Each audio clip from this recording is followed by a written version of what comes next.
Spinal surgery, something no one looks forward to. It's changed a lot over the years. Today, we'll find out just how much and what that means for a patient's recovery with Robin Fencel, an orthopedic physician assistant at University of Maryland Medical Center, and Wendy Towers, a nurse practitioner at Shore Medical Group, Neurosurgery. Both are part of the Spine Network.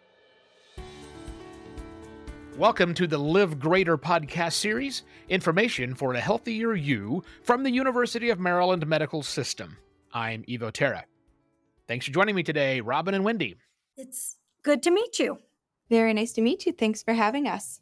So let's start with a level set. I know that spinal surgery, just like every surgery probably, has evolved quite a bit from the beginnings. What does a typical recovery time look like today? And I guess when are patients ready to return to their normal activities after today's spinal surgery? And Robin, I'll start with you. Sure. Thank you. So the recovery timeline after spine surgery, it can vary widely depending on what type of surgery is performed, the patient's overall health going into the surgery, and their adherence to their postoperative care instructions. That said, generally, patients, depending on the complexity, may stay in the hospital for 1 to 3 days following their spine surgery. For minimally invasive procedures, the hospital stay is going to be shorter. They'll have pain commonly during the first few days, and they will be prescribed oral medications to manage their discomfort prior to being discharged from the hospital. Their initial mobility will be evaluated by physical therapists and occupational therapists while they're in the hospital stay. That will help with determining what level of care they will need after the hospital. Typical healing for wounds is about 2 weeks. During this time, we suggest rest and light exercises, those that they need for their activities of daily living. Following that, it's about 6 to 8 weeks for bone healing, which they will be monitored in the postoperative setting by visiting our office. So, Wendy, I want to go to you for a moment because what Robin was talking about was two different types of surgery. There's traditional surgery and minimally invasive surgery. Help me understand how the recovery time differs between those two. Okay, sure. Minimally invasive surgery usually involves smaller incisions, less blood loss during the procedure, shorter amount of recovery time because you have less muscle. I don't know if I want to use the word destruction, but muscle damage removal during a procedure. And because of that, the ability to get up and walk right away is lessened. Often our patients go home same day surgery after a lumbar fusion single level. So the expectations are slightly different in the minimally invasive world, where the patients are in recovery room, they get up, they're on their oral medications. If they don't have any weakness on exam that's different from what they had preoperatively, then the expectation is that they go home. And that can be in the recovery room like 1 hour up to about 3 hours, depending on having them get up and walk and be able to use the restroom, those types of things. So what we find is that our patients are going home much quicker. Also for cervical fusions, our patients are going home same day surgery also, except for if they have an anterior posterior procedure or a simple posterior procedure, then they typically spend 1 night in the hospital. But overall, just like Robin said, the recovery time is about 2 weeks. So even though you're leaving the hospital earlier, you still have that recovery time of about 2 weeks when you come see us in the office and get reevaluated postoperatively. Your wounds are healing well. We're planning on x-rays and looking at those at 3 months and 6 months. Robin may have a different protocol for that. But in general, the minimally invasive portion gets you moving quicker. And we start our physical therapy about 1 week after surgery. So we really want to get them moving a little bit quicker. But in the long term, the recovery's the same. So there is no difference in 1 year out than it would be for us for the 1 week out. Okay, good. So I guess that means we can't go back to playing volleyball like 2 weeks after spine surgery. Got it. Thank you for that. Let's talk about the things we shouldn't talk about, or we probably should, but nobody wants to think about, I should say, and that is side effects or complications that patients might experience post surgery. So let's talk about pain management and other sorts of things. Robin, I'll start with you. Sure. I mean, believe it or not, one of the most common side effects of having surgery is surgical site pain. Being cut with a knife hurts. So it's very common to have surgical site pain, to have muscle soreness, and sometimes even nerve related pain. That can all be common after spine surgery. It can last for some weeks or even months, depends on the type of surgery and the patient's recovery process. But we do use multimodal approaches to treating someone's postoperative pain. What I mean by this is we use different types of medications. Yes, some include opioids for short term use. We also use nerve pain medications and some anti inflammatories, along with things that you can find in your home like ice and heat, and physical therapists also working with you once your wound's nice and healed to be able to treat that postoperative pain. You brought up items from the home that can be helpful. I know that one of the things we think about is postoperative planning for things that we do at home and preparing our homes or even our lifestyles for the post surgery recovery process. So, what should folks be thinking about for that at home? Wendy? When we're looking at home care and planning for when you return home after surgery, one of the main things that we really want to make sure of is that you have someone there with you.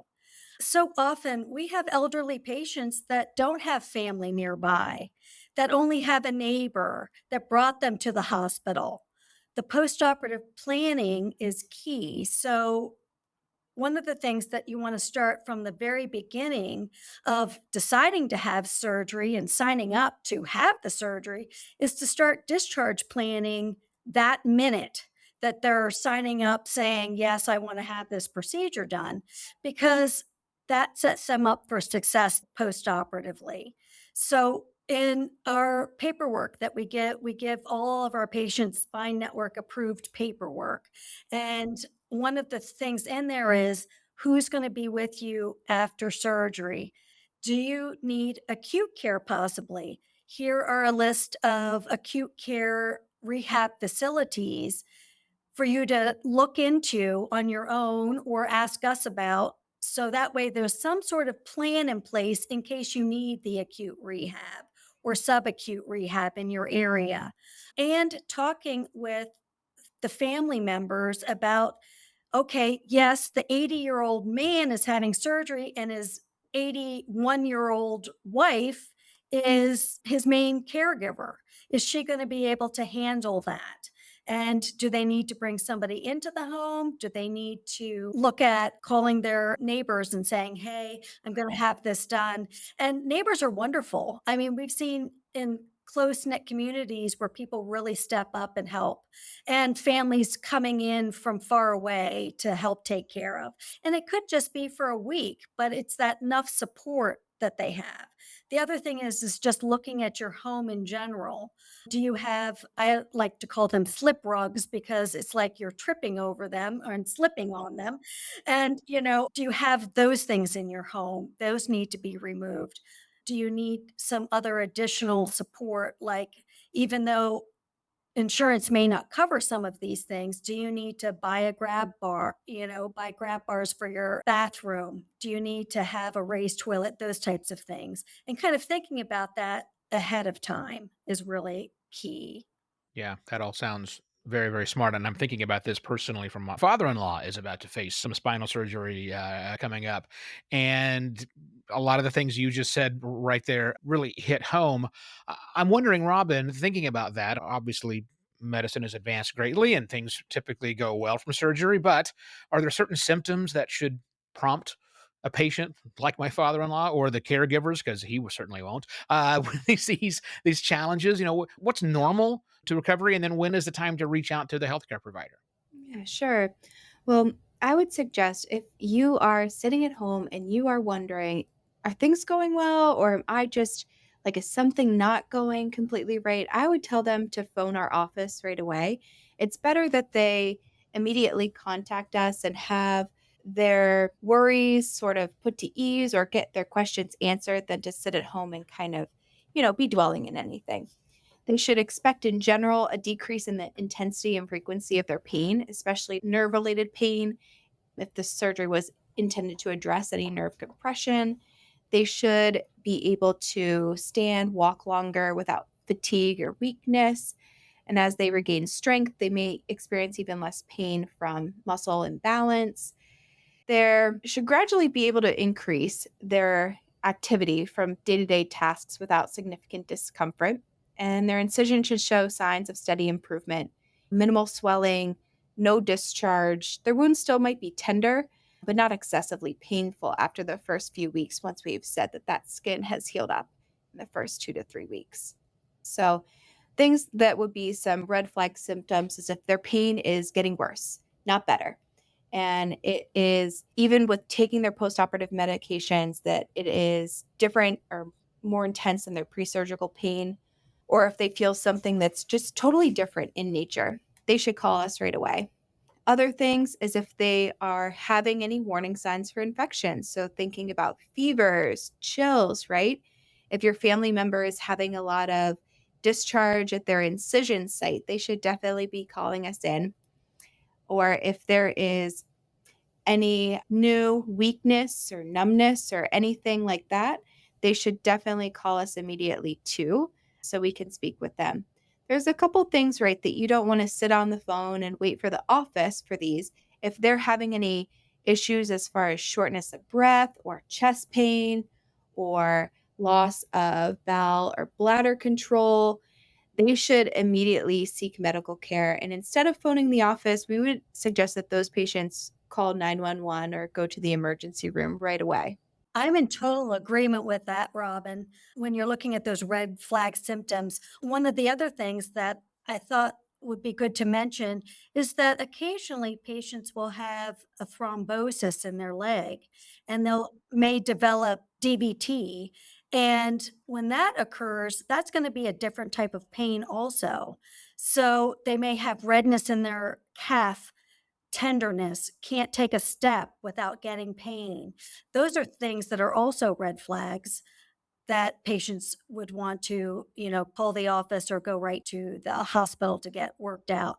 Normally, when there's a change, unless it's something that's life threatening or neurologically threatening, then they call the office and we talk them through or order a test to make sure that we know that they're safe and doing well. Yeah. It can be a lot operating very close to that spinal cord. So, another thing that I didn't mention, but would be if they experience a severe persistent headache that doesn't respond to typical headache treatments, or if they haven't had headaches in the past. It could be related to leakage of some cerebral spinal fluid. So they should definitely be phoning our office right away if they're at home and they're having this headache that is associated with light sensitivity, or it gets worse when they are in a certain position, whether it be standing up or laying down.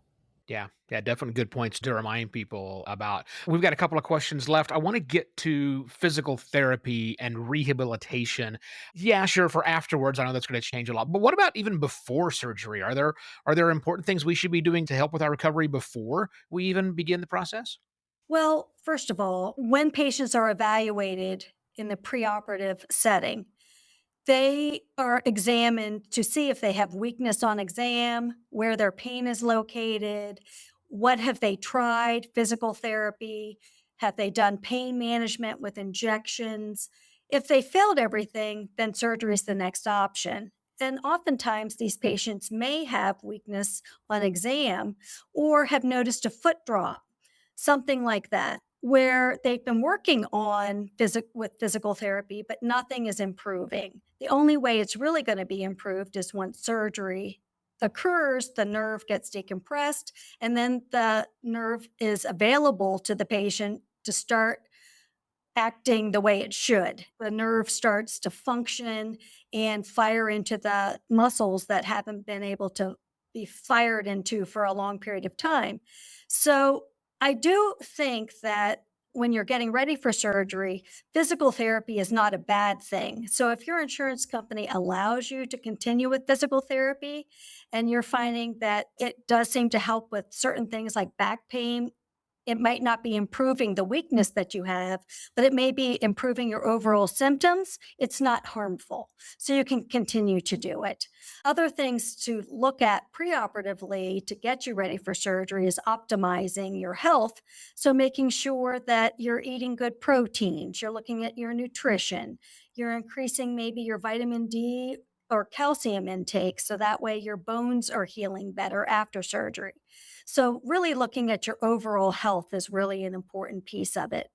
That makes sense. I'm gonna cut that snippet out and send it to my father-in-law because that's his problem. Anyhow, not that dwell on those sorts of things. Let's switch topics for a moment and talk about everything's great and fine. It's wonderful. We are out of our spine surgery and we're doing great.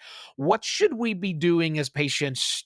Changes in our habits so that we don't have to do it again. And Robin, I'll let you take that one. Yeah. I mean, I would say these are the same thing that all of us should be doing as I adjust my shoulders here and pull them back from looking at my computer. But preventing future spine issues after surgery involves adopting a combination of healthy lifestyle habits, like Wendy was talking about, and making careful choices about the daily activities to protect their spine.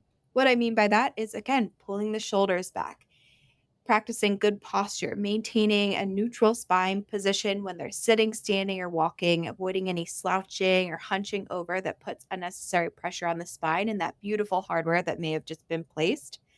Working on core strengthening, so exercising regularly, doing activities like swimming, walking, or even yoga that focuses on strengthening the back and the abdominal muscles. Maintaining that healthy weight is going to be crucial for this too, especially carrying extra weight around the abdomen. This can increase the load for the spine to have to carry. And practicing safe lifting techniques. So, using those assistive devices that you may have been given by the occupational therapist when you're in the hospital, and always bending at your knees, not from your waist when lifting objects, avoiding lifting and twisting when possible, especially with heavy objects. Physical therapy, as Wendy was talking about, will really help teach you these stretching and lifting to maintain those in your regular routine. And using, these are kind of silly ones, but not necessarily silly, but using appropriate footwear. A lot of people think, I can go back to right away wearing my high heels, but maybe using the supportive footwear that helps you maintain that posture is a good or a better option. And then avoiding high impact activities, like if you are in a recreational tackle football league, like maybe you are going to be shifting to doing something else that isn't as high impact. And regular checkups, following up with your doctor, making sure that you are staying on top and being proactive in your healthcare team. So, attending your post op appointments, getting those x rays as recommended, all those things are going to be crucial lifestyle changes and habits to prevent further issues in the spine. To go along with that, Robin, 1 in 4 people will develop degenerative disc disease at the level above or below where the fusion has occurred.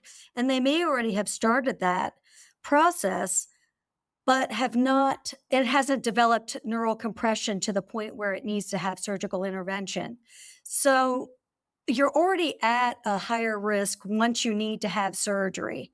You know that you already have degenerative disc disease in one or more areas of your spine. So just being aware of good body mechanics, like Robin said, not doing heavy weightlifting over your head for that axial load is really going to be an important piece. A lot of times we see like young guys come in and they're 30 years old with a herniated disc. They end up needing spine surgery and they continue doing things that increase that axial load. So just being mindful that you can do other types of exercises with weightlifting, just not doing it over your head. So, like Robin said, modifying some of your activities, not changing your lifestyle per se, but understanding that your lifestyle changes can improve not just your outcome from your surgery, but improve your overall well being. So, thinking about it in that light too. Yeah, agreed. And what you were touching on, the adjacent segment degeneration, another big component of that is smoking. So making sure that people are not smoking preoperatively and especially continuing to not smoke postoperatively because smoking has also been associated with a higher risk for adjacent segment degeneration postoperatively. All excellent advice. Any final thoughts? Really, just to have everybody reach out if they have any questions. Please don't hesitate to make sure that they're reaching out to their surgeons and advanced practice providers and getting their questions answered. Yes, pre-op and post-operatively. So that way they are well prepared throughout the whole process. Excellent information. Thank you very much for joining me and sharing with all this information with everyone today. Thank you for having us. Well, we appreciate you. Thank you. I want to thank both Robin Fencel and Wendy Towers for sharing that information with us. And you can find more episodes just like this one at umms.org/podcast or on our YouTube channel. Thank you for listening to Live Greater, a health and wellness podcast brought to you by the University of Maryland Medical System. I'm Ivo Terra, and we look forward to you joining us again. And please share this on your social media. Thanks for listening.